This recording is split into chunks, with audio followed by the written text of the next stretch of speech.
कृष्ण लीला, श्री कृष्ण लीला, श्री कृष्ण लीला, श्री कृष्ण लीला। चेहरा मन का दर्पण होता है। कोई उस पर कितना भी बनावटी रंग लगा ले, पर समय आने पर सच्चाई का रंग उभर ही आता है। इसी तरह पूतना गोकुल वासियों को चकमा देकर मेरे पालने के पास पहुंच गई और मुझे देखने लगी। दाऊ ने उसे ऐसा करते हुए देखा, किंतु उस पर ध्यान नहीं दिया। उन्हें तो मेरी बातें सुन सुनकर आनंद आ रहा था, इसलिए उन्होंने आगे पूछा, कान्हा, तुम्हारी लीला के पीछे तो बहुत सारे कारण होते हैं, तो बताओ ना, और किस वजह से तुमने अपनी आंखें बंद की हैं? मैंने जवाब दिया, दाऊ, पूतना राक्षसी है, वो अपना कर्म कर रही है, किंतु मैं भी मेरे कर्म से बंधा हूं, और मेरा कर्म है सभी का कल्याण करना। यह दुख की बात है कि पूतना का कल्याण करने के लिए मुझे उसका अंत करना ही पड़ेगा, किंतु स्वभाव से दयालु होने के कारण मैंने अपनी आंखें बंद कर ली। इसे सरल शब्दों में आप ऐसे भी समझ सकते हैं कि जैसे माता पिता अपनी संतान को जब दंड देते हैं, तो ये तो उनके लिए भी दंड के समान ही होता है ना, क्योंकि वो अपनी संतान का दुख नहीं देख सकते। उसी तरह सभी प्राणी मेरी संतान ही तो हैं। उनकी भूल पर उन्हें दंड देना मेरा कर्तव्य है, किंतु उन्हें दंडित कर मैं स्वयं भी दुखी होता हूं। पूतना को दंड भुगतते हुए देखना मुझे दुख देगा, इसलिए मैंने अपनी आंखें बंद कर ली। दूसरी तरफ अब घर यशोदा मैया को अपनी आंखों के सामने नजर आने लगा। वो मेरा नाम लेते हुए दौड़ते हुए घर की तरफ बढ़ रही थी। इधर पूतना मुझे गोद में लेने से पहले मुझे जगाना चाहती थी, ताकि पहले मुझे डराकर अपना मनोरंजन कर सके, फिर मुझे मारे। इसलिए पूतना ने पालने को जोर से हिलाया। दाऊ, जो कि मेरी ओर करवट किए हुए थे, पालना हिलने के कारण झटके से सीधे हो गए और गुस्से में अपनी छोटी छोटी आंखों से पूतना को देखने लगे। मैंने हंसते हुए दाऊ से कहा, दाऊ, मेरी आंखें बंद कर लेने का एक कारण यह भी है कि छोटे बच्चे अक्सर अनजान लोगों को देखकर आंखें बंद कर लेते हैं, पर अब मैं अपनी आंखें खोल रहा हूं। आप भी गुस्सा त्याग दीजिए। ऐसा कहते हुए मैंने अपनी आंखें खोली। पूतना का बहुत बड़ा और डरावना सा चेहरा मेरे चेहरे के ठीक ऊपर था। मुझे डराने के लिए वो अपने बड़े बड़े दांतों को आपस में टकराकर भयानक आवाजें निकालने लगी, किंतु इसके बाद भी जब उसने मुझे हंसते हुए देखा तो वो गुस्से में आग बबूला होकर कांपने लगी और वो पालने को उठाकर फेंकने का सोच ही रही थी। तभी कुंडी खुलने और यशोदा मैया के भीतर आने की आहट हुई। पूतना को बड़ा आश्चर्य हुआ कि आखिर मेरी माया को चकमा देकर कौन यहां तक आ गया। उसने तभी फिर से सुंदरी का रूप धारण कर लिया और मुझे उठाने के लिए पालने की तरफ हाथ बढ़ाए, किंतु उसके हाथ मुझ तक पहुंचने से पहले ही कमरे का दरवाजा खुला और मैया यशोदा वहां आ गई। पूतना उन्हें देखकर सकपका गई।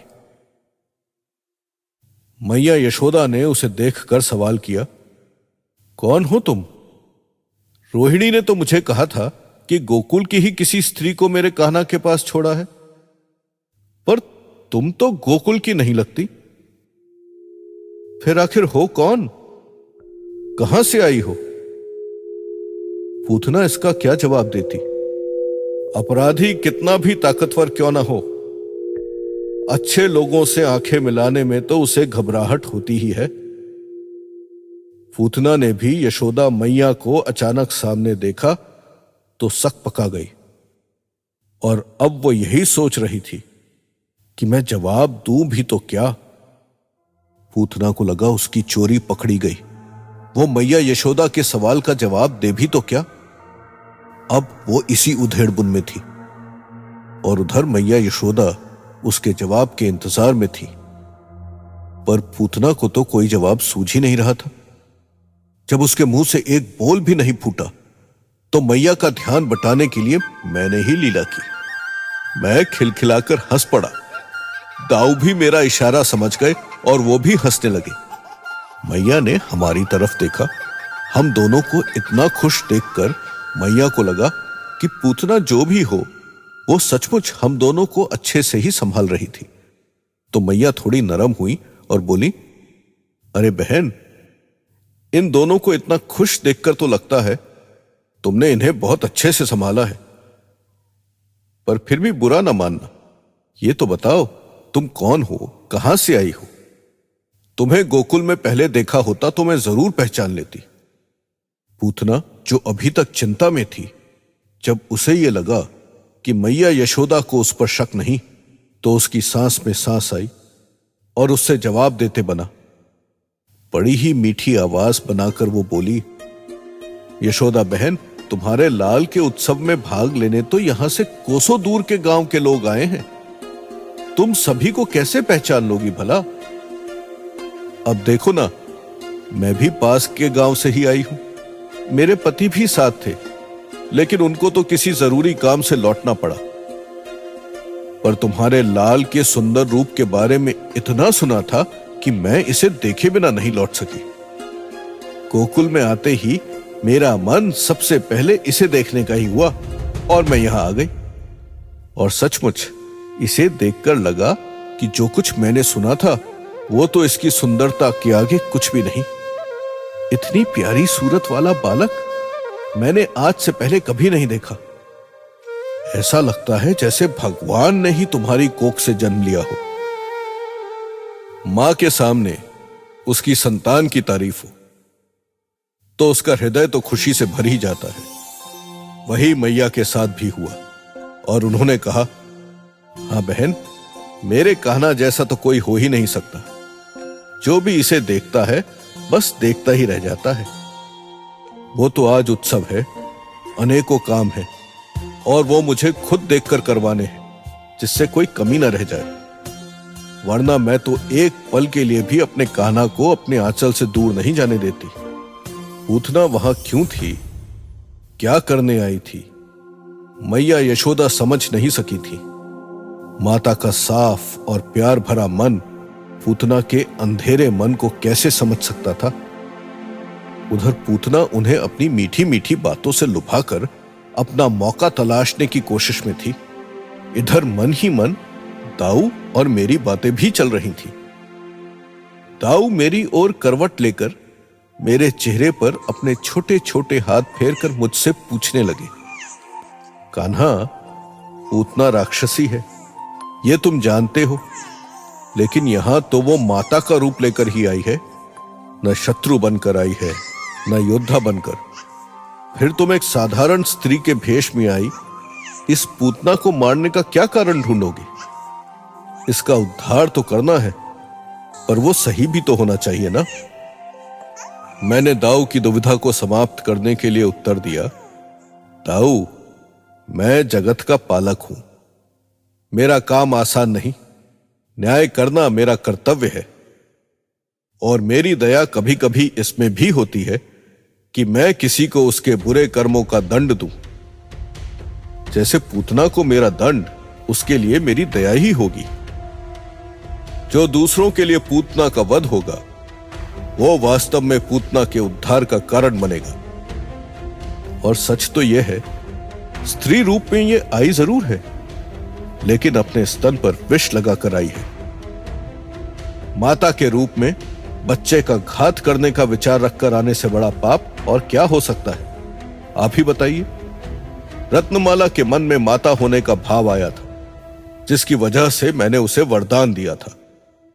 पर अब जो वो पूतना के रूप में इतना विशैला मन लेकर आई है, तो उसका परिणाम भी तो उसे भोगना होगा।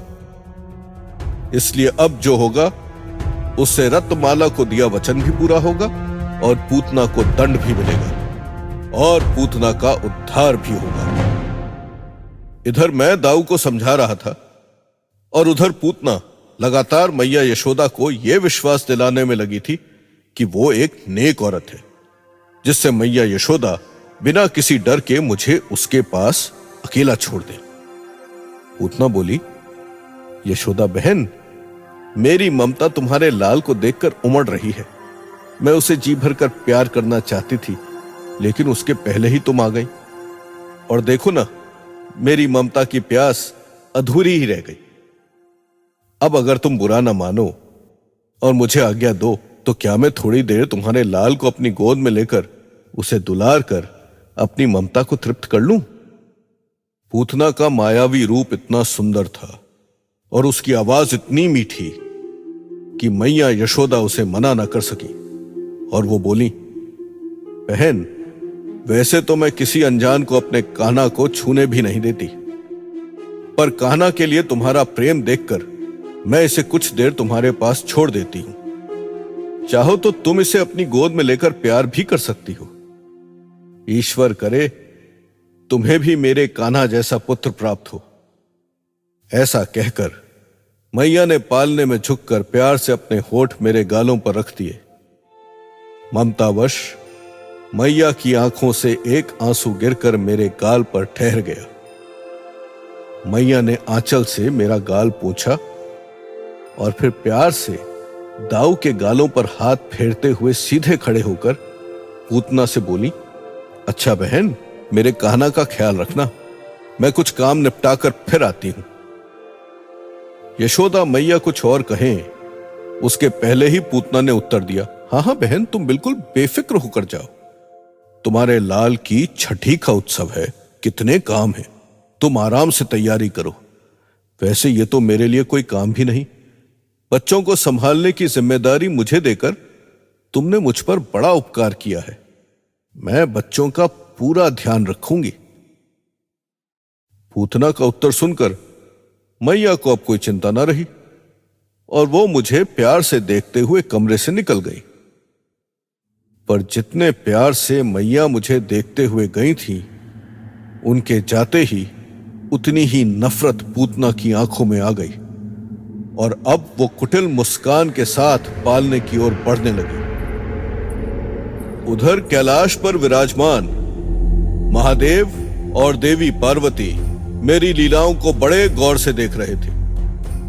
देवी पार्वती बोली, महादेव, मुझे तो पूतना के सौभाग्य पर आश्चर्य हो रहा है। इतने पाप कर्म करने के बाद भी उसे स्वयं नारायण को अपनी गोद में लेने का अवसर मिल रहा है। महादेव मुस्कुराकर बोले, सच है देवी, प्राणी के सौभाग्य और दुर्भाग्य उसके अनेक जन्मों के कर्म से तय होते हैं। आज संसार केवल पूतना का सौभाग्य ही नहीं, उसका दुर्भाग्य भी देखेगा। सौभाग्य यह होगा कि पूतना की गोद में स्वयं नारायण खेलेंगे और दुर्भाग्य ये कि पूतना की आंखों पर अज्ञानता का पर्दा पड़ा होने के कारण वो नारायण को पहचान भी नहीं पाएगी। उनके लिए उसके मन में कुटिलता के भाव हैं, जिनके कारण आज वो अपने प्राणों से हाथ धो बैठेगी। किंतु स्वयं नारायण के हाथों उसकी मुक्ति होना भी तो उसका सौभाग्य ही है। सौभाग्य और दुर्भाग्य का ऐसा अद्भुत संयोग संसार में कम ही देखने को मिलता है। देवी पार्वती ये सुनकर विचारों में खो गई और फिर से गोकुल की तरफ देखने लगी। इधर अब पूतना पालने के बिल्कुल पास आकर खड़ी हो गई। उसने जब मेरी ओर देखा तो मेरे रूप की पवित्रता से उसका मातृत्व सच में जागृत होने लगा। क्योंकि राक्षसी थी वो, लेकिन थी तो एक स्त्री भी, मां बनने का गुण था उसमें, इसलिए ममता का भाव भी था। पर तभी पूतना के मन में कंस की आवाज गूंजने लगी और उसने अपने मातृत्व को परे झटक कर कुटिल मुस्कान से मेरी ओर देखा। मुझे गोद में लेने के लिए अपने हाथ आगे बढ़ा दिए। दाऊ पूतना से परिहास करना चाहते थे, इसलिए मुझसे बोले, कान्हा, तुम सारी सृष्टि के पालक हो। तुम्हें गोद में लेकर पूतना एक प्रकार से सारी सृष्टि को अपनी गोद में ले रही है। इसका एहसास तो उसे होना ही चाहिए ना। मैं दाऊ के कहने का अर्थ समझ गया और मुस्कुराते हुए बोला, अवश्य दाऊ, ये तो जरूर होगा, देखते जाइए। अब पूतना ने जैसे ही मुझे गोद में लेने के लिए मुझे उठाने की कोशिश की तो मैंने भी लीला की और मेरा भार इतना बढ़ गया कि वो मुझे हिला भी नहीं सकी। काफी कोशिश के बाद भी जब पूतना मुझे नहीं उठा सकी तो वो सीधे खड़े होकर मुझे आश्चर्य से देखने लगी। उसके आश्चर्य को देखकर दाऊ अपने हाथ पैरों को हवा में उछाल उछाल कर हंसने लगे। इधर पूतना सोच रही थी, लगता है ये दुष्ट बालक फिर से मुझे अपनी माया के जाल में फंसाना चाहता है, पर इसे पता नहीं कि मुझसे बड़ा मायावी संसार में और कोई नहीं। अभी इसे उठाकर इसका घमंड चूर चूर करती हूं। यह सोचकर पूतना फिर से झुकी और मुझे उठाने के लिए आगे बढ़ी, लेकिन तभी रोहिणी माता कमरे में आ गई। उन्हें देखकर पूतना हड़बड़ी में उनसे ये पूछ बैठी, अरे आप यहां क्यों चली आई? रोहिणी माता को लगा, मेरे ही घर में मेरे ही बच्चों के पास आने पर ऐसा सवाल। तो उन्होंने आश्चर्य से पूतना को देखते हुए कहा, क्यों चली आई का क्या मतलब? पूतना को अपने ही सवाल पर गुस्सा आने लगा और वो रोहिणी माता से बोली, नहीं बहन, मेरे पूछने का मतलब यह था कि तुम यशोदा बहन को उत्सव की तैयारी के लिए अकेला छोड़कर क्यों चली आई? माता ने उत्तर दिया, बहन, मेरे पुत्र के दूध पीने का समय हो गया है। तुम उसका ध्यान तो रख सकती हो, पर उसे दूध तो मुझे ही पिलाना होगा ना। यह कहकर रोहिणी माता ने मुस्कुराते हुए दाऊ को पालने में से उठा लिया और दूसरे कमरे में चली गई। अब इस कमरे में केवल मैं और पूतना रह गए थे। पूतना ने एक बार फिर से अपनी पूरी शक्ति लगाकर मुझे उठाने की कोशिश की, पर इस बार भी वो मुझे नहीं उठा पाई। पूतना को अब गुस्सा आने लगा था। उसने अपनी सारी शक्ति इकट्ठी की और झटके के साथ मुझे उठाने का प्रयास किया, लेकिन इस बार मैंने अपने शरीर का भार फूल से भी हल्का कर लिया था। इसलिए पूतना को झटका देकर मुझे उठाने की जरूरत ही नहीं थी, पर ताकत लगाकर झटका देने की वजह से पूतना का संतुलन बिगड़ा और वो गिरते गिरते बची। पूतना को अब इतना क्रोध आ रहा था कि उसने विचार किया कि वो मुझे गला घोंटकर ही मार डाले, लेकिन मुझे तो उसे मातृत्व का सुख देना था ना। इसलिए मैंने उसके विचारों की दिशा मोड़ दी और पूतना फिर से मुझे स्तनपान करवाकर मारने का विचार करने लगी। वो मुझे गोद में लेकर पालने के पास ही बैठ गई और अपना आंचल हटाकर मुझे स्तनपान कराने के लिए मेरे ऊपर झुक गई। जैसे ही मैंने पूतना के स्तन से दूध पीना शुरू किया, पूतना के मन की मलिनता निर्मल होने लगी। मातृत्व के आनंद से पूतना की आंखें अपने आप ही बंद होने लगी। सच्चा आनंद कहीं बाहर नहीं बल्कि हृदय के भीतर ही होता है। इसलिए सच्चे आनंद का अनुभव आंखें बंद करने के बाद ही मिलता है। पूतना का मन अभी किसी माता के मन की तरह ही साफ था। उसके ऐसे पवित्र भाव के साथ मैं पूतना का अंत नहीं कर सकता था, इसलिए मैंने उसे मातृत्व का सुख लेने दिया। मेरे द्वारा उसके स्तन से दूध पीते ही सारा संसार तृप्त होने लगा। नवजात शिशुओं की माएं थोड़ी परेशान हो गईं, क्योंकि उनके बच्चों का पेट बिना दूध पिए ही भर गया। यहां तक कि गाय के बछड़ों का पेट भी मेरा पेट भरने के साथ साथ भर गया, क्योंकि मैं संतुष्ट तो सारी सृष्टि संतुष्ट। पूतना की आंखें अभी भी बंद ही थीं। मैंने उसकी बंद आंखों से ही उसे उसका पूर्व जन्म दिखाया, जब वो रत्नमाला थी और मैं वामन अवतार।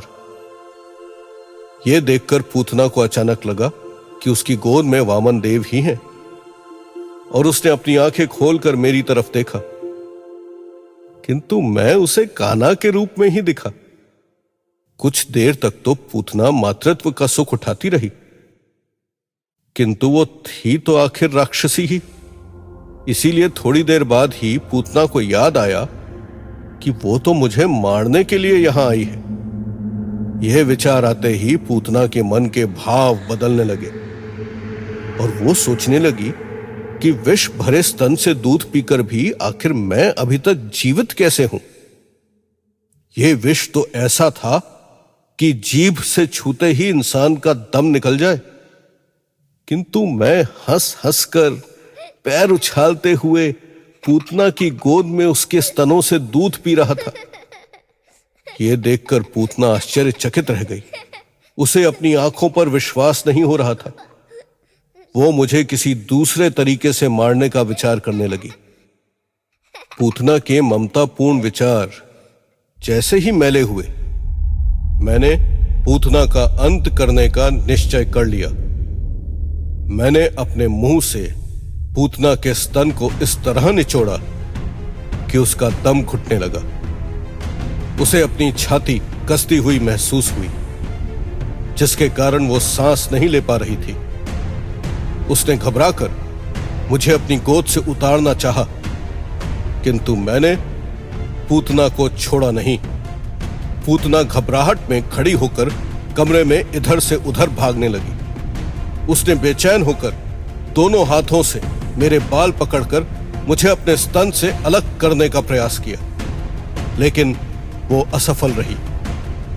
पूतना बेचैनी में मुझे गोद में लिए हुए ही घर से बाहर निकलकर गोकुल में चिल्लाते हुए इधर उधर भागने लगी। गोकुल के लोग उसे और उसकी गोद में मुझे देखकर हैरान हो रहे थे। पूतना घबराहट में अपने असली रूप में आ गई। किसी भी प्राणी के लिए दुख की घड़ी में अपनी असलियत छिपा कर रखना बहुत मुश्किल है। मुसीबत सबका असली चेहरा सामने ला देती है। पूतना भी जब अपने असली रूप में आई तो लोग उसे देखकर दंग रह गए।